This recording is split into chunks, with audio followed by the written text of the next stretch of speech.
The Trust is one of 5 trusts, and along with the ambulance service as a 6th trust. We have around 10,000 staff. We deliver services to approximately 350,000 people. And we have a budget of about 600 million. So we're a big integrated health and social care trust, certainly one of the biggest in these islands. One of the big changes we need to make, and I think all health systems need to make, is changing our focus away from just treatment and support for people. And how do we actually play a part in keeping people well, keeping them independent, keeping them from actually needing our services. And we have a little strapline in our corporate plan, which is a good place to live, a good place to work, and a good place to receive care and support. I'm really excited about the shift to outcomes-based accountability and an outcomes focus, because I think for the first time we're starting to measure success by things which really make a difference to citizens' health and well-being and lives.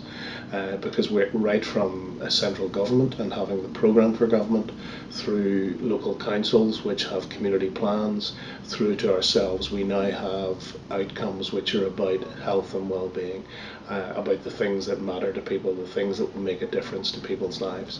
And for the first time, we actually have an alignment through from central government, local government, right through to public sector organisation, with a focus on outcomes. And I think we're very much changing the nature of how we judge success. In the past, in health, we've judged success by how quickly, targets which are about how quickly we get to service, how quickly we access the service. Those things are important to the public, but also we want to shift the success measures, if you like, how we judge success, to the outcomes we make to people's lives. NCB have been great. I mean, they've been a pioneer in this work, and they've been of great assistance to us, and indeed I know others, in terms of making this shift and giving people the framework and the skills to make that shift to outcomes-based accountability. My own vision is, I think that this will grow, and that in every other area of health and social care we'll be thinking about what are the outcomes we're trying to achieve, how can we make people's lives better, and using outcomes-based accountability and outcomes focus to make sure that we achieve that. The key benefits from my vantage point will be it enables us to have a conversation which is focused on children, and ensuring that they're at the centre of what we're doing, and that notion of having 2 high-level outcomes for stability and then coalescing the actions that we're going to take around that. I think that's really strong, because that means that we can then ensure that runs like a thread to the work which we do across all of our teams, whether in child health or population health, or family support, or how we look after our children who are in our care. It's meant that we've changed some of the way in which we check how well we're doing the work as we go on, so less of the length of, speed of, date off, and more questions in relation to how much are you doing, how well are you doing it, and is anybody better off? That means that we're having different conversations about what we measure, and hopefully ensuring that we're doing the most helpful and purposeful things as we work with our children and family. Absolutely brilliant in terms of motivating people, and people really like getting the information and seeing it, and we want to see that roll out right through, not just service improvement but way beyond into mental health as well.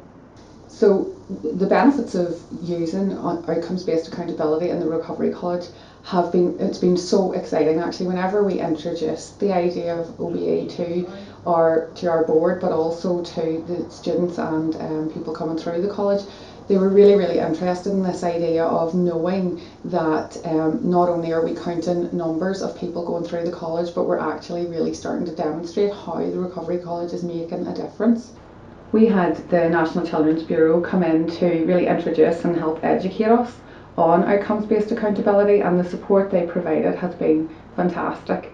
Their knowledge and understanding of OBA is second to none, and also the way they're able to translate that into a language that really everybody is able to understand. So working, from the chief executive down, it really makes sense to people. But also the NCB, the passion that they have for outcomes-based accountability really shines through.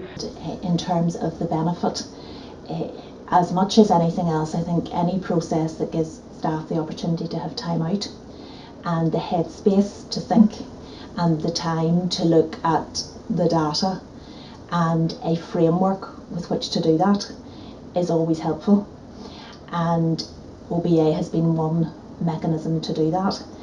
And I think in the next 6 to 12 months and in the journey moving forward, the other important element is to, if you like, mainstream OBA into the way we do things around here, and to ensure that we make very clear how that approach connects to everything else that we do in the organisation. It's important that we actually ensure that it becomes an integrated part of how we do things, and that's where true success then comes, that there nearly isn't even the language of and we're doing it OBA, that's just how it's done around here. The starting point, I think, has been to, in a sense, get embedded in the actual OBA approach, and so that absolute requirement to go through a process of training and development and actually stepping over the line to say yes, we are going to adopt this approach. It has provided an opportunity to get the wider team, our support networks, our HR, our finance colleagues, our performance and planning colleagues, all in the room together. In fact, actually we haven't done it just internally.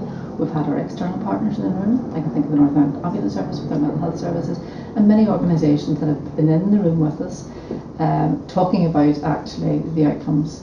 It has been the OBA that has challenged us to actually ask the question, how do we have the evidence to show that actually what we're doing is making a difference? And I think that has been the part that OBA has played, which has been complementary to those other key drivers for quality improvement.